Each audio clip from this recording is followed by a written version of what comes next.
We're moving on now to Prince and the investigation, which is really just getting started into how he got that fatal dose of fentanyl.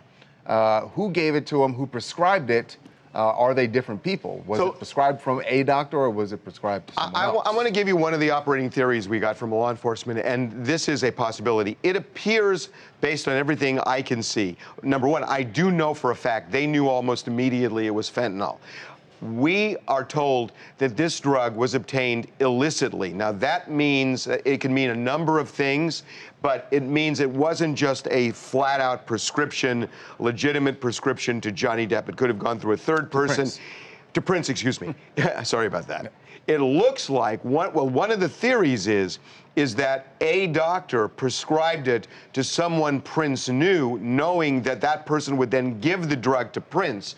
And one of the reasons for something like that is you don't want the same person to get so many prescriptions, it becomes a red flag for the DEA. It's essentially like hiring a drug mule. Well, it is.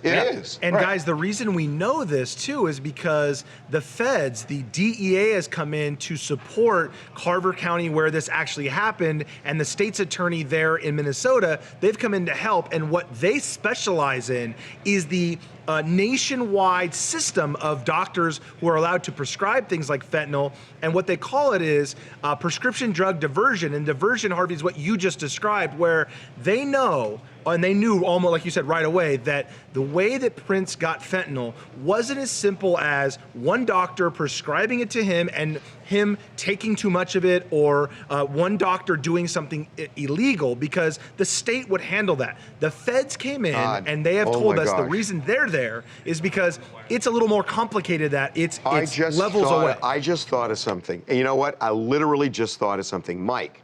Yes? Oh my gosh. You're talking about the photo the day... We got a photo the night before Prince died at him at Walgreens in a parking lot. And you know that he went, there was a doctor he went to that day. But he was in the parking lot and not inside, waiting for someone to get a prescription. That Walgreens was also searched. Could that prescription have been in somebody else's name, and the person who walked in may have had it under his name? It's just a theory. It's a theory, however... Not only is that a good theory, the most common drug diversion that the feds look at is someone being prescribed the medication and giving it to somebody else who's an addict. That is the most common thing done for that, in that diversion. And we were wondering why Prince was in the parking lot. Pacing in the parking lot. Outside pacing waiting in the parking for lot. somebody to bring that drug over to him. Who was it that was inside that store? His driver bodyguard was inside. No, I don't know. Again, I don't know if there was a third person or whatever else. I have no idea who it was, whether they bought anything. We are not, I'm just saying that one of the things we know they're looking at is, could a third person have been the one? And I will also say that one of the other most common ones is doctor shopping. This is the Michael Jackson theory, I call it. In this case, remember, the paperwork we've seen so far and the raids they've done in Minnesota have been at a doctor's office and with Prince's name on it, not specifically 5 doctors or 10 with all these different aliases. It has been very zeroed in on one thing. And Harvey, it is drug diversion for one doctor to prescribe something for Prince in somebody else's name or to a third person. So I think you're right. That may be what they're doing right now. Hey, there was also, I just realized in that photo, the Walgreens photo, Mike, what was the description of what Prince was wearing again in the elevator? It was black cap, black shirt, gray undershirt, black pants, black boxers, That's what he's black wearing. socks. Yeah. Geez, I never even realized that. That's the exact same. That's what he's wearing. Yeah, just that. To a T, that's what he's wearing. He died in that outfit. That's the day before during the day. Right. No. So I think it was at 7:30 at night. I think it was like at 7:30 at night. It was in the evening. That's what I agreed. Sorry, and that is the day home. before in the early evening. I believe it was. That's what he 5 to died 7 in. o'clock. Right. That's what he died in. 100%. Wow. This is Miss Listen Knowles from New York, and I want to talk drugging Prince. I think it's really unfortunate that money overrides health, and that he was given a prescription under someone else's name, and it's tragic what the outcome is.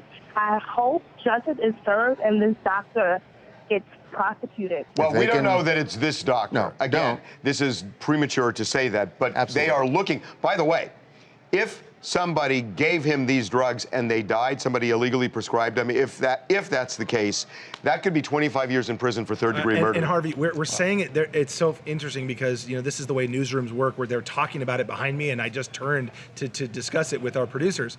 They're making a great point. Prince paced back and forth in a Walgreens on the day before he died, waiting for someone to come out with a medication.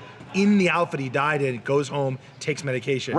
It is a really good theory that whatever he got at Walgreens, he took, and it killed him. That may have been the fentanyl, either patch. Which is which, by the way, one of the reasons they immediately searched that Walgreens.